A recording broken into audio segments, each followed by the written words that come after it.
Sa pagpasok ng senior years, mas nagiging mahalaga ang pagpapanatili ng mga tamang gawi upang mapanatili ang kalusugan ng katawan at isipan. Ayon sa mga eksperto, may ilang simpleng gawi na karaniwang hindi pinapansin ngunit may malaking epekto sa kalidad ng buhay habang tumatanda. Sa video na ito, tatalakayin natin ang 5 praktikal na gawi na sinusuportahan ng siyensya, mga gawi na maaaring makatulong sa pagpigil ng panghihina, pagbagal ng metabolismo at paglala ng mga karaniwang sakit na kaugnay ng edad. Maraming matatanda ang nananatili sa kama ng mas matagal kahit gising na. Bagamat maaaring mukhang pahinga, ang pangunahing layunin nito. Ipinapakita ng mga pag-aaral na ang aktibidad sa unang bahagi ng araw ay may direktang epekto sa pisikal at mental na kalusugan ng matatandang populasyon.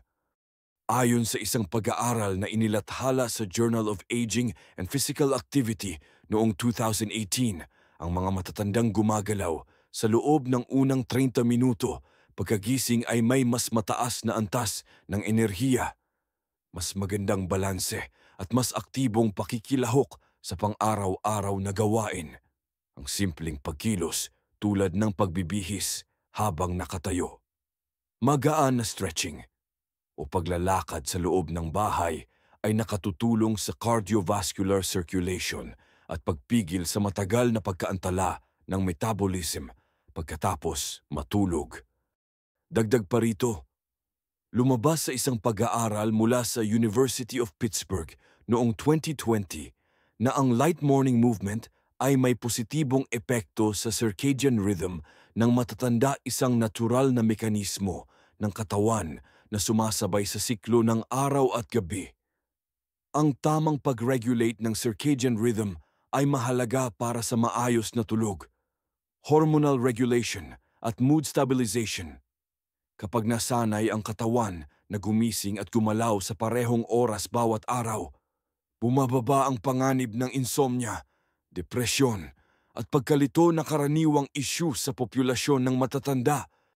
Hindi rin maikakaila ang papel ng physical activity sa pag-iwas sa sarcopenia, ang kondisyon ng unti-unting pagkawala ng muscle mass at strength habang tumatanda. Ayon sa 2019 na guidelines ng European Working Group on Sarcopenia in Older People EWG-SOP, ang simpleng routine ng pagkilos sa umaga ay isa sa mga mabisang paraan upang mapanatili ang functional independence at maiwasan ang pagkakabaldado o pagkadapa.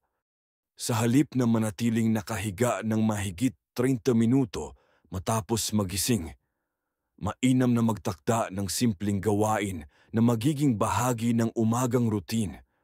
Halimbawa, paghuhugas ng mukha, maikling lakad sa loob ng bahay, o ilang minuto ng banayad na stretching. Kahit gaano kasimple, ang mga kilos na ito ay nagbibigay ng sinyas sa katawan na panahon na upang aktibuhin muli ang mga sistema nito, kabilang ang respiratory, circulatory, at neuromuscular systems. Sa kabuuan, ang pagsisimula ng araw sa pamamagitan ng maagang pagkilos ay hindi nangangailangan ng labis na oras o kagamitan. Ang kailangan lamang ay konsistensya at intensyon. Bagaman ito ay kadalasang binabalewala dahil sa pakiramdam ng antok o kakulangan ng motibasyon, pinatutunayan ng siyensya na ang ganitong gawi ay may malalim na benepisyo sa kalusugan ng senior adults, mula sa pagpapababa ng panganib ng chronic diseases hanggang sa pagpapahusay ng kognisyon at emosyonal na katatagan. Kung may kakayahan, mainam na isama ito sa isang structured routine sa bawat umaga. Para sa mga may mobility issues, maaaring isagawa ito sa kama o sa upuan gamit ang mga low-impact movements na inaprubahan ng physical therapist. Sa ganitong paraan, napapanatili ang aktibong pamumuhay kahit na may pisikal na limitasyon. Isa sa mga hindi napapansin, ngunit mahalagang aspeto ng nutrisyon sa pagtanda ay ang oras ng pagkain. Maraming matatanda ang kumakain lamang kapag nakakaramdam ng matinding gutom. Ngunit ipinapakita ng mga datos na ang ganitong gawi ay maaaring magdulot ng hindi balanseng nutrisyon at metabolic stress sa katawan. Ayon sa isang artikulo mula sa Journal of Nutrition, Health and Aging 2019, ang mga matatandang hindi kumakain sa regular na oras ay mas mataas ang posibilidad na magkaroon ng energy deficiency, fatigue, at pagbaba ng muscle mass. Sa edad na 60 pataas, natural na bumababa ang basal metabolic rate at appetite-regulating hormones gaya ng ghrelin at leptin. Dahil dito, ang gutom ay hindi laging maaasahang senyales para kumain at ang paghihintay hanggang sa maramdamang gutom ay kadalasang huli na para mapanatili ang tamang antas ng enerhiya sa katawan. Dagdag pa rito, ayon sa isang 2020 research mula sa European Journal of Clinical Nutrition, ang hindi regular na pagkain ay may kaugnayan sa blood sugar fluctuation at insulin resistance sa older adults. Kapag hindi pantay ang agwat ng pagkain, mas nagiging hindi stable ang glucose level sa dugo na maaaring magdulot ng panghihina, pagkahilo, at mas mataas na panganib sa mga taong may prediabetes o type 2 diabetes. Ang regular at consistent na oras ng pagkain ay may positibong epekto sa digestive function, nutrient absorption, at cognitive alertness. Ayon sa National Institute on Aging NIA, ang pagplano ng meals kada 3 o 4 na oras ay tumutulong hindi lamang sa nutrisyon, kundi pati sa mental clarity at mood stabilization, lalo na sa mga seniors na may early signs ng dementia o mild cognitive impairment.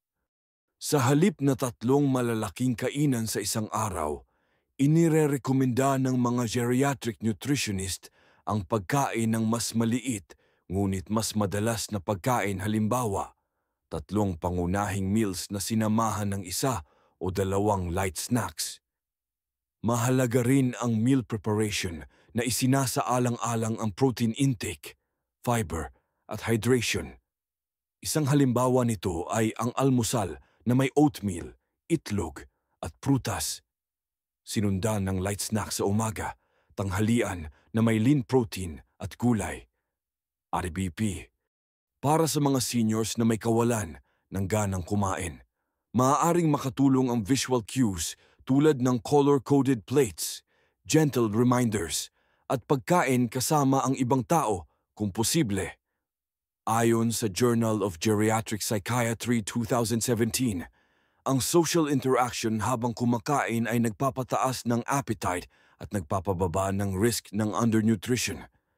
Bilang buod, ang pagkain sa tamang oras ay isang simpleng hakbang na may malalim na epekto sa kalusugan ng matatanda.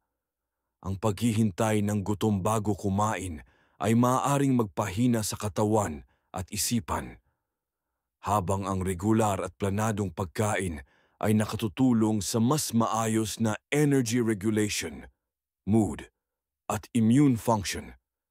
Ang pag-uugali na ito, kahit madalas binabalewala, ay isang mahalagang bahagi ng pangmatagalang kalusugan sa pagtanda. Isa sa mga pinakakaraniwang gawi na binabalewala ng maraming matatanda ay ang regular na pag-inom ng tubig. Kadalasan, umaasa lamang sa pakiramdam ng uhaw bilang hudyat para uminom. Subalit, sa pagtanda, ang natural na mekanismo ng katawan para magbigay ng senyales ng uhaw ay humihina. Ayon sa isang pagsusuri na inilathala sa Aging Research Reviews 2020, ang mga matatandang higit sa 60 taong gulang ay may mas mababang thirst sensitivity na naglalagay sa kanila sa panganib ng chronic mild dehydration kahit na hindi nila ito nararamdaman. Ang dehydration sa mga senior ay hindi lamang tungkol sa pagkauhaw. Ito ay may mas malalim na implikasyon sa kalusugan. Ayon sa datos mula sa National Institutes of Health NIH, ang dehydration ay isa sa mga nangungunang sanhi ng delirium, urinary tract infections, at hospital admission sa mga taong higit sa 65 taong gulang. Kapag kulang sa tubig ang katawan, bumababa ang blood volume, humihina ang sirkulasyon, at bumabagal ang elimination ng waste products sa pamamagitan ng kidneys. Isang pag-aaral mula sa The Journal of Nutrition, Health and Aging 2019 ay nagpapakita na kahit 122% na pagbaba sa hydration level ay may epekto na sa cognitive performance ng matatanda, kabilang ang memorya, alertness, at koordinasyon. Sa mga pasyenteng may dementia o mild cognitive impairment, ang tamang hydration ay nakatutulong sa pagpapanatili ng orientation, mood, at daily functioning. Bukod sa issue ng kognisyon, ang mahinang hydration ay nagpapataas rin ng panganib ng constipation, bato sa bato, kidney stones, at pananakit ng kasukasuan, ayon sa American Geriatric Society 2021. Ang pag-inom ng sapat na tubig ay may positibong epekto sa joint lubrication, metabolic efficiency, at temperature regulation, mga aspetong lalong nagiging kritikal habang tumatanda ang katawan.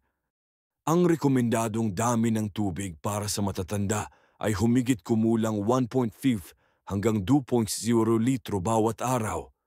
Depende sa antas ng pisikal na aktibidad, klima, at kondisyon ng kalusugan. Gayunpaman, maraming seniors ang hindi nakaabot sa minimum na ito, kadalasan dahil sa kakulangan ng gana uminom, pag-iwas dahil sa urinary incontinence, o simpleng nakalilimot. Upang mapanatili ang tamang hydration, inirerekomenda ng mga eksperto ang paggamit ng mga practical na estratehiya. Magtakda ng schedule ng pag-inom ng tubig kada 2-3 oras, kahit walang nararamdamang uhaw. Gumamit ng mga visual reminders gaya ng water bottles na may time markings. Iwasan ang labis na pag-inom ng caffeinated o sugary beverages na maaaring magdulot ng fluid loss. Isama sa pagkain ang mga pagkaing may mataas na water content tulad ng pipino, pakwan at sabaw. Para sa mga may kondisyon tulad ng heart failure o kidney disease, mahalaga ring kumonsulta sa healthcare provider upang matukoy ang tamang dami ng fluid intake.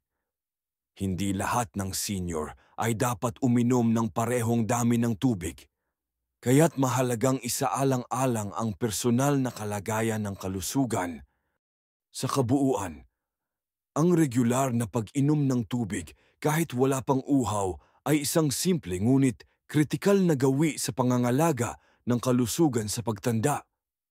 Sa pamamagitan ng pag-prioritize ng hydration, maaaring maiwasan ang maraming komplikasyon, mapanatili ang mental clarity, at mapabuti ang overall well-being ng mga matatanda. Ang gawin na ito, bagamat madalas na hindi napapansin, ay pundasyon ng isang malusog at aktibong pamumuhay sa senior years. Ang matagal na pag-upo ay isa sa mga pinakakumon, ngunit madalas na hindi napapansing panganib sa kalusugan ng mga matatanda. Sa kabila ng kakulangan sa matinding aktibidad, ipinapakita ng siyensya na kahit maikling interbensyon ng paggalaw tuwing nakaupo ay may makabuluhang benepisyo sa kalusugan. Ayon sa World Health Organization and WHO guidelines on physical activity and sedentary behavior na inilabas noong 2020, ang prolonged sedentary behavior ay may kaugnayan sa mas mataas na panganib ng cardiovascular disease, type 2 diabetes, at all-cause mortality. Kahit sa mga individual na may sapat na aktibidad sa ibang bahagi ng araw, partikular sa populasyon ng matatanda, ang matagal na hindi paggalaw ay nauugnay sa mas mabilis na pagbaba ng muscle strength, flexibility, at balance. Sa isang cohort study na isinagawa sa Australia at inilathala sa British Journal of Sports Medicine 2021, Napag-alaman na ang mga matatandang nanonood ng TV ng higit sa 4.5 na oras kada araw ay may 2.5 na beses na mas mataas na panganib ng mobility disability kumpara sa mga mas aktibo. Ipinapakita nito na hindi sapat ang pag-ehersisyo sa umaga kung ang natitirang bahagi ng araw ay ginugugol sa pagkakaupo ng matagal.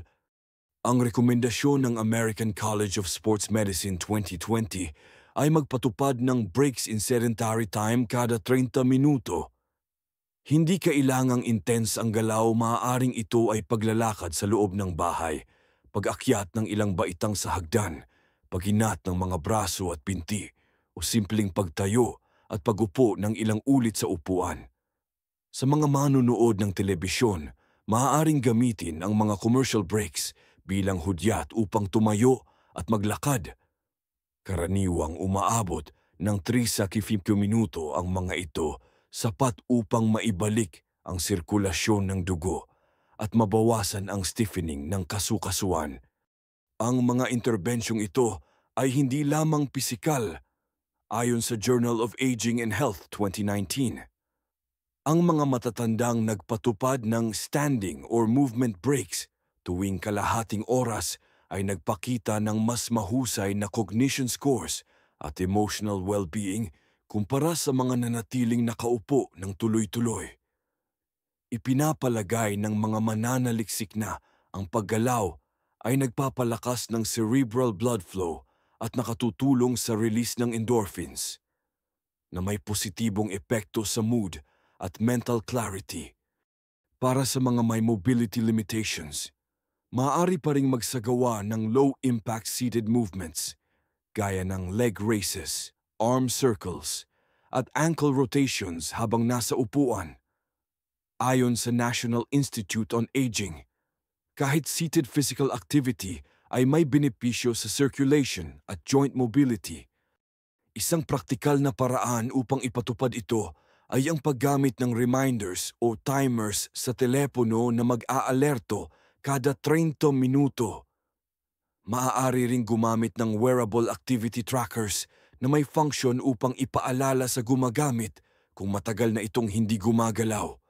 Ang maliliit na hakbang na ito ay maaaring mag-ambag sa pagpapanatili ng independence, pag-iwas sa falls, at pagpigil sa progressive deconditioning na karaniwan sa mga sedentary seniors. Sa kabuuan, ang simpleng pagkilos tuwing patalastas o bawat 30 minuto ay isang low-effort ngunit high-impact na estratehiya para sa mga senior adults. Hindi kailangan ng gym, kagamitan, o malalaking pagbabago. Ang konsistenteng micro-movements sa buong araw ay sapat upang mapanatili ang functional health, maiwasan ang pagkahina, at mapabuti ang kabuuang kalidad ng buhay habang tumatanda. Ang kalusugan ng matatanda ay hindi lamang nakasalalay sa tamang pagkain, pag-inom, at paggalaw kundi pati na rin sa ugnayang panlipunan. Sa kabila ng pisikal na kahalagahan ng mga naunang gawi, ang regular na pakikipag-usap, kahit sa loob lamang ng 10 minuto kada araw, ay may kritikal na papel sa mental, emosyonal at kahit pisikal na kalagayan ng senior adults. Ayon sa isang komprehensibong ulat mula sa National Academies of Sciences, Engineering, and Medicine 2020, tinatayang halos 1 sa bawat SWAT na matatanda na nasa edad 65 pataas sa Estados Unidos ay socially isolated. Ang social isolation at loneliness ay malawak na kinikilalang risk factors para sa masamang kalusugan. Ipinapakita ng mga datos na ang kakulangan sa ugnayang panlipunan ay may kaugnayan sa mas mataas na panganib ng depresyon, cognitive decline, hypertension, at kahit premature mortality.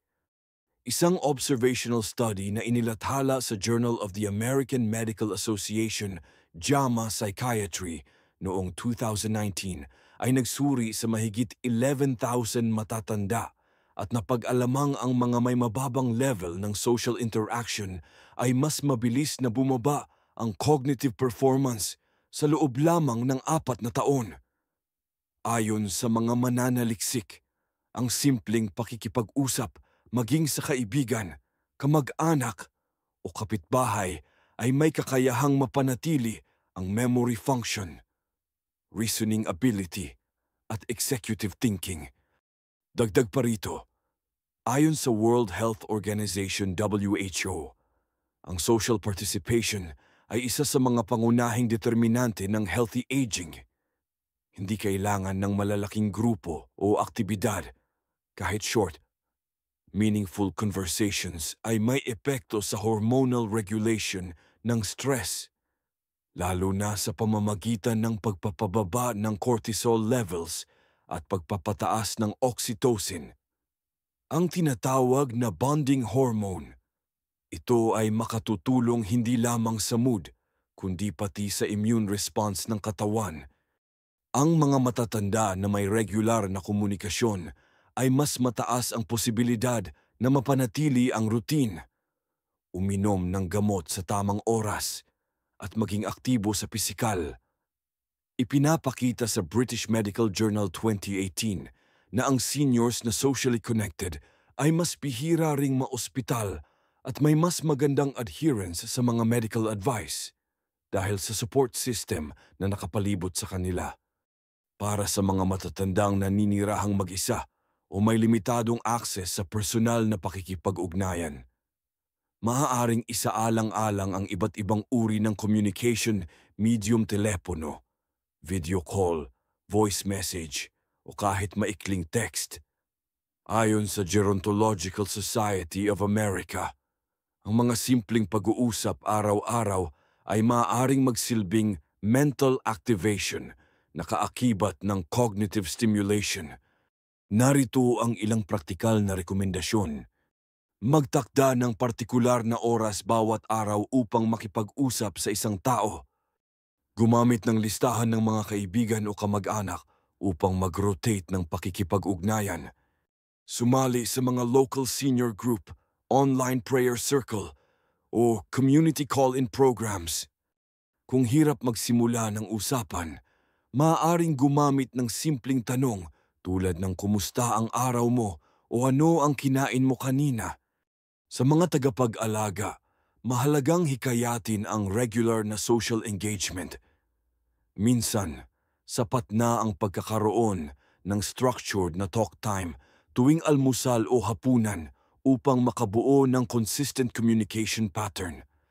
Sa kabuuan, ang simpleng pakikipag-usap, kahit maikli, ay hindi isang luho kundi isang pangangailangang pangkalusugan.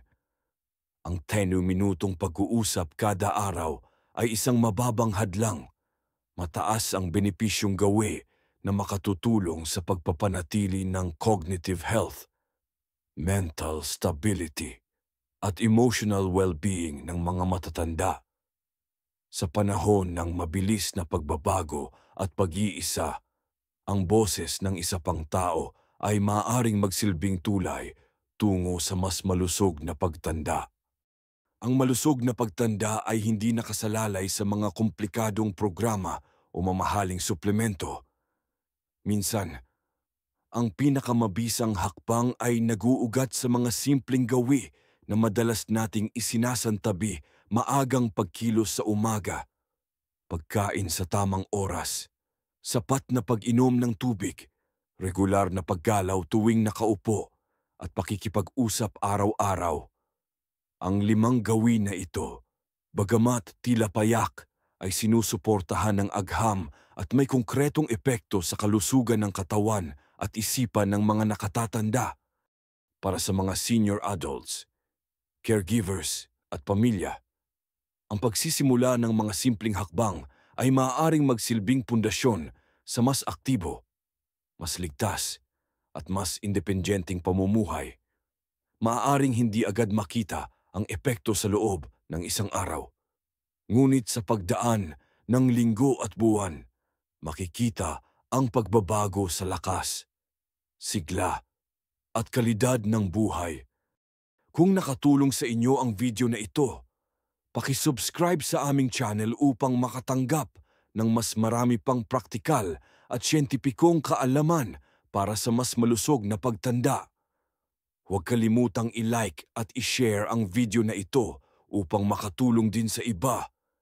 At kung nais ninyong ipakita ang inyong commitment, mag-iwan ng komento sa ibaba gamit ang salitang, "Simula ngayon, aalagaan ko ang aking gawi."